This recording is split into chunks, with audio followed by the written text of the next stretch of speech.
Всем снова здравствуйте. На связи город-герой Харьков.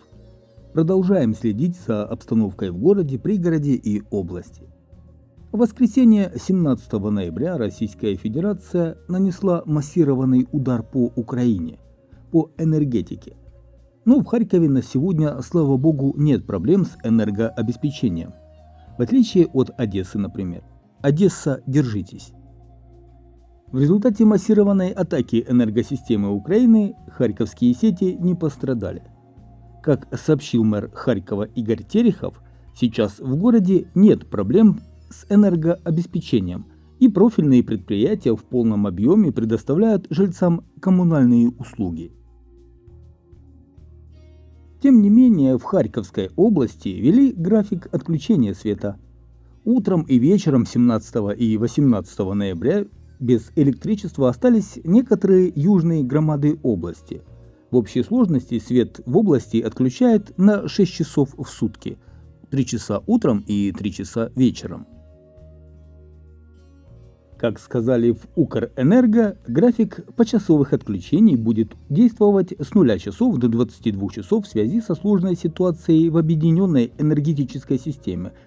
Харькова отключение света пока не коснулось.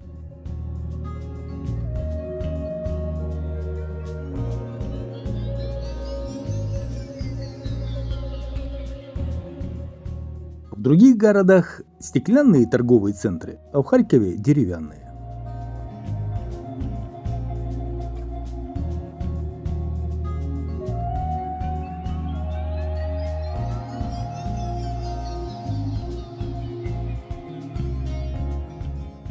Харьков сейчас полностью зависит от других регионов, так как потерял собственную генерацию. Мэр Харькова отметил, что трудно удержать теплоснабжение. Но нам удалось удержаться, и как таковых перебоев с энергоснабжением в городе нет. А Япония передаст Харькову мощную турбину и генераторы. Городу передадут газовую турбину мощностью 16 мегаватт, которая будет обеспечивать бесперебойное теплоснабжение, а также 15 частотно регулируемых приводов. А еще передадут 32 генератора. Это оборудование поможет снизить риск перебоев с водоснабжением.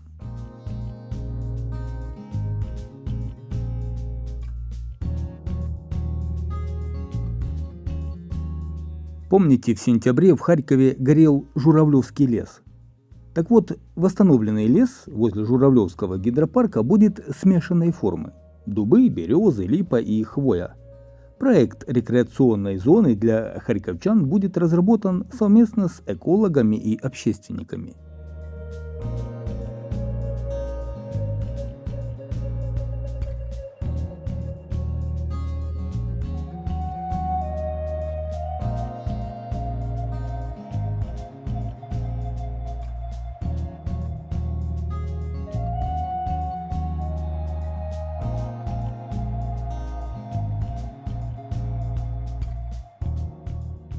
В Харькове природа настолько очистилась, что в центре города бегают лисы.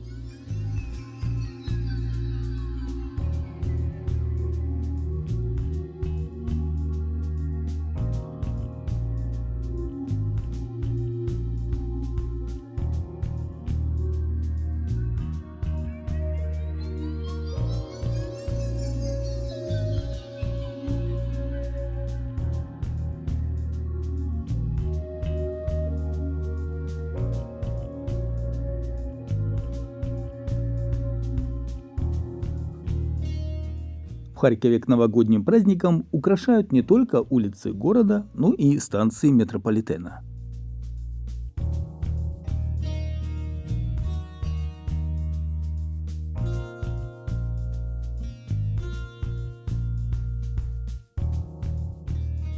Подготовка подготовкой к новогодним праздникам, но город необходимо готовить и к зиме. Кроме энерго- и теплоснабжения, нужно думать о дорогах, во время снегопадов, например. Так вот, в коммунальном предприятии Харьковзеленстрой сообщают, что завершают подготовку к зиме. В частности, коммунальщики заготовили необходимый запас соли – 1240 тонн. Кроме этого, планируют подготовить 7400 тонн песка. Сейчас завезено более половины материала. В коммунальном предприятии обещают, что до конца декабря будут снабжены посыпочным материалом в полном объеме.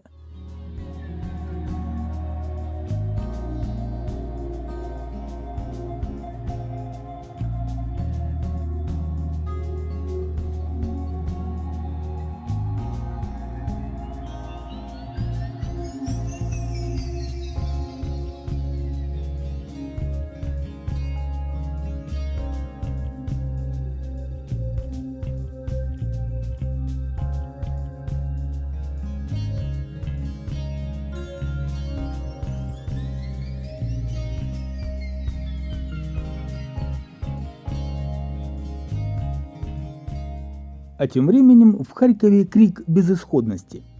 Вот так выглядит дом, который восстанавливают изнутри. Улица Бучмы, 28/64. Крыша, которую укрыли пленкой, не удерживает воду от слова совсем. Вода повсюду, в счетчиках, в розетках, под потолком. На жалобы прораб отвечает только обещаниями. Также были созданы обращения в полицию, больше месяца ответов нет. Только обещания от выполняющих работу, ответственных о компенсации ущерба. Люди живут в ужасной влажности. Жители этого дома попросили распространить эту проблему. Жители страдают от каждого небольшого дождя или таяния снега из-за невыполненной вовремя работы над крышей здания.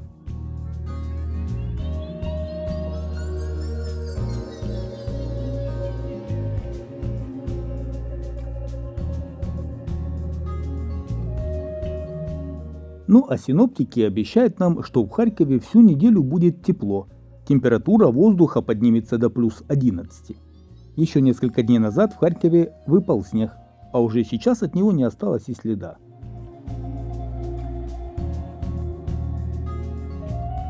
В следующем году в Харькове планируют начать строить подземное депо метро. Электродепо будет рассчитано на 100 поездов. Решение о строительстве подземного депо приняли уже во время войны. Потому что Российская Федерация несколько раз била ракетами летом 2022 года по депо метрополитена. Также городские власти уверяют, что имеют договоренности о предоставлении средств от иностранных партнеров на закупку электробусов. Планируется обновление подвижного состава метрополитена.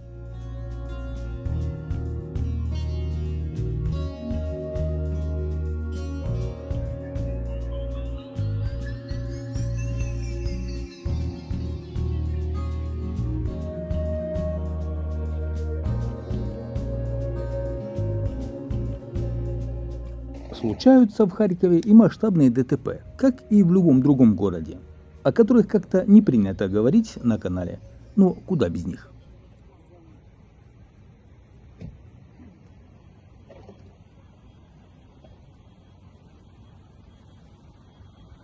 И вот стало известно, как часто штрафуют водителей в Харьковской области.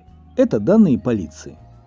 Так вот, в Харьковской области полиция вручила 91 767 постановлений за нарушение правил дорожного движения за 2024 год, что позволило занять, так сказать, среднее место в общеукраинском рейтинге.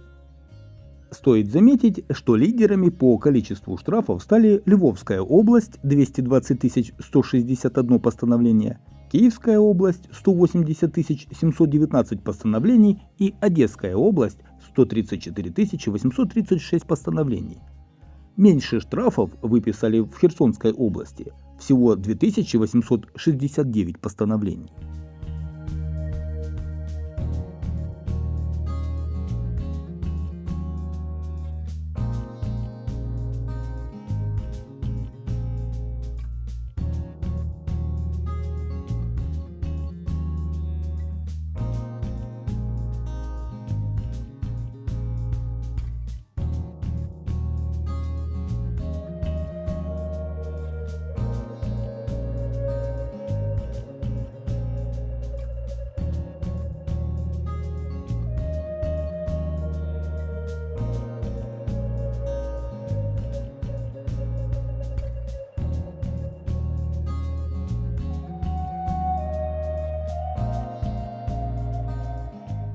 С первых дней боевых действий и по сегодня наш город под постоянными обстрелами.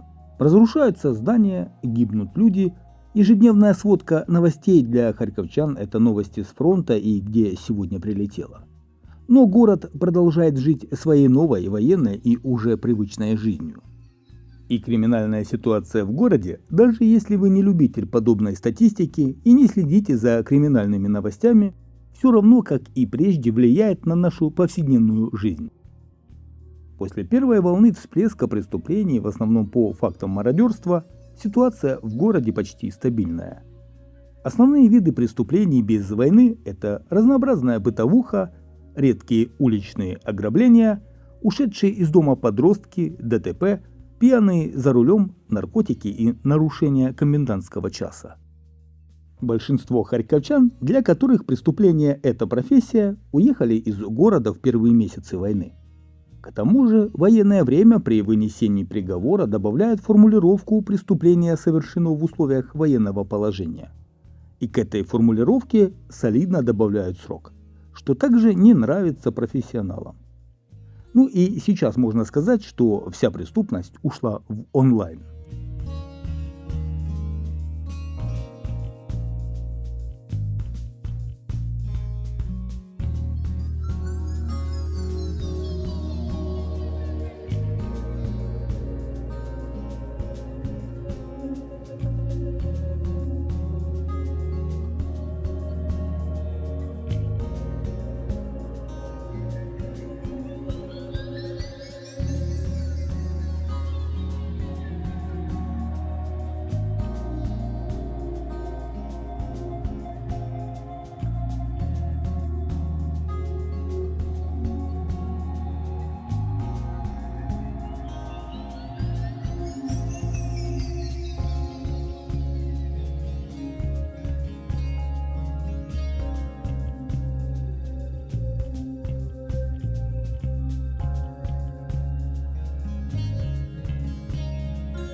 Друзья, спасибо, что посмотрели это видео. Подписывайтесь на канал, если не подписаны. Всем добра, здоровья и мира. До новых встреч на канале. Быть добру, харьков'яну, и Харков